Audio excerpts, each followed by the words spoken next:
il y a lieu de savoir que le Gabon veut faire son petit chemin. Mais Dieu ne nous a pas donné le droit de faire du Gabon ce que nous sommes en train de faire. Moi j'ai une famille. Les membres de ma famille me reconnaissent comme tel.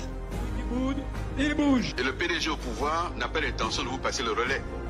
Ce jour, 30 août 2023, nous, forces de défense et de sécurité, avons décidé de défendre la paix en mettant fin au régime en place. Merci à vous de me donner la parole, vous donner un sentiment personnel suite aux événements du 30 août, la prise de pouvoir au coup de libération par les militaires en République gabonaise. Il faut savoir que dans la nuit du 29 août, j'ai déjà parti de Kondia pour le ville parce que on était tous en famille endeuillés. On a perdu ma belle-mère et tout le monde était triste parce qu'il y avait un événement douloureux.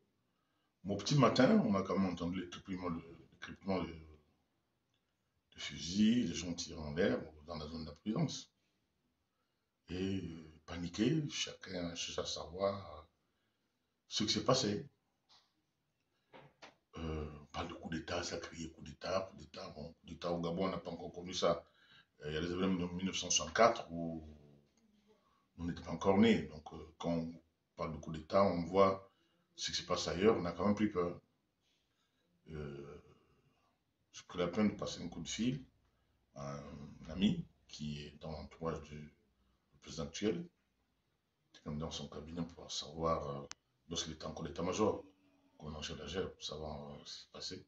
Lui m'a rassuré. Autour de 50 ans pour dire non, pas de problème. Il n'y a pas eu effusion de sang. Tout s'est bien passé. Le pays est maîtrisé, tout est calme. Et là, c'est un ouf de soulagement. J'ai donné l'information, j'ai vu autour de moi. Le moment de tristesse s'est passé à ce niveau-là. C'est plus la joie parce qu'on a vu les militaires intubés par les populations. Il y a eu les marches de soutien. Il y a eu les gens qui criaient vive le pays, le Gabon est libre, le Gabon est libre. Personnellement, j'ai fait couler certaines larmes parce que j'ai vu que c'était une situation où on avait peut-être besoin de sang pour rétablir certaines choses. Parce que le pays était sous pression, les gens ne se parlaient pas. Il y avait la pression ici et là, la population était pratiquement divisée. On ne savait pas quoi faire et puis on était dans une situation un peu compliquée. Il fallait que ça arrive pour que les gens se parlent. Mais à ce moment, on se pose la question, qui est l'homme fort du pouvoir? Qui est le président? Qui va diriger le pays? Et chacun à son niveau spéculait.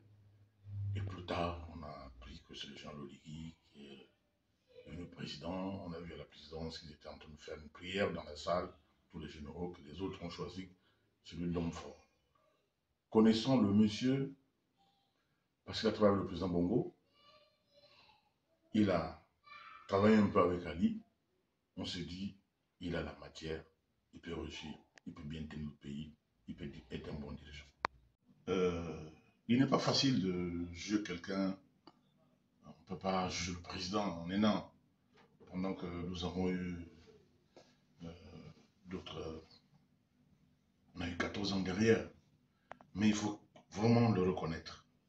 Et ça, sauf les oiseaux nouveaux augures qui ne sauront pas que ce que le CTV fait en ce moment, eh bien, je prends juste un pan, celui de satisfaire les populations par rapport aux routes, par rapport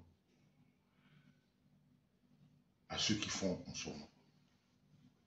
Le président vient de faire le tour du pays.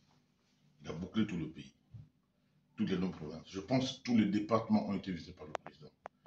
Et les chantiers sont lancés et même d'autres sont en voie de finition.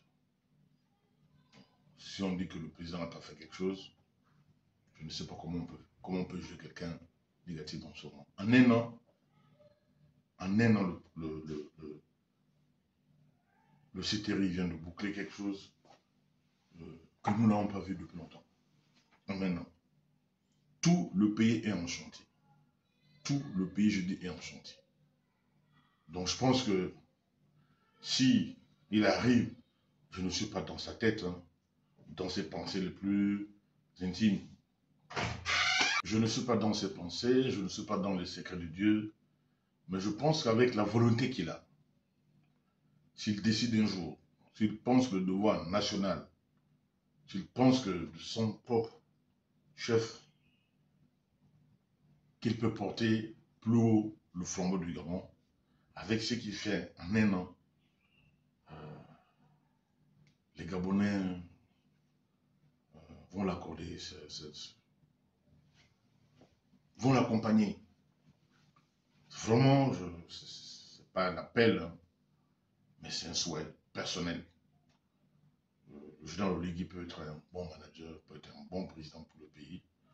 Si certains ne viennent pas chanter comme on a chanté autrefois, pour le dérouter de sa philosophie, de sa lancée vis-à-vis du Gabon et ce qu'il veut réaliser pour le pays. Sans risque de me tromper, hein, je pense que ça n'engage que moi. Hein. Le président, avec toutes ces réformes qui sont mises sur place, avec des contrats désormais qui sont connus par tout le monde, du moins parce que vous le savoir, quels sont les contrats que le Gabon signe ici et là pour que l'économie marche. Il y a par exemple le paiement au niveau des bourses des élèves, quelque chose que depuis longtemps ça avait disparu. Il y a aussi le rachat d'Assala. On devient propriétaire de notre société. Sans me tromper, comme je disais, que le CTRI et son chef et son leader, Jean Oligui, a fait des choses, a fait du Gabon, pour un laps de temps, un pays envieux à l'extérieur. Il a essayé il va continuer, j'espère. Mais on essaie de redonner le blason que nous avons perdu, l'image du Gabon que nous avons perdu, un pays envieux, un pays faut bon vivre, ou un pays attractif, où l'économie doit marcher, la paix, le social et la quiétude.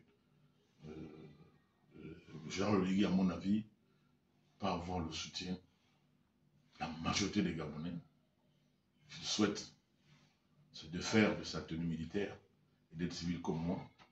Je pense qu'il peut être un bon manager, il peut être un bon président. Si les oiseaux de mauvais augure ne viennent pas autour pour le déloger de ce qu'il a pensé. Mais comme c'est un bon soldat, là, un soldat se trompe parce que pour la patrie, il avait dit à Mbongoville, pour la patrie, nous vaincrons.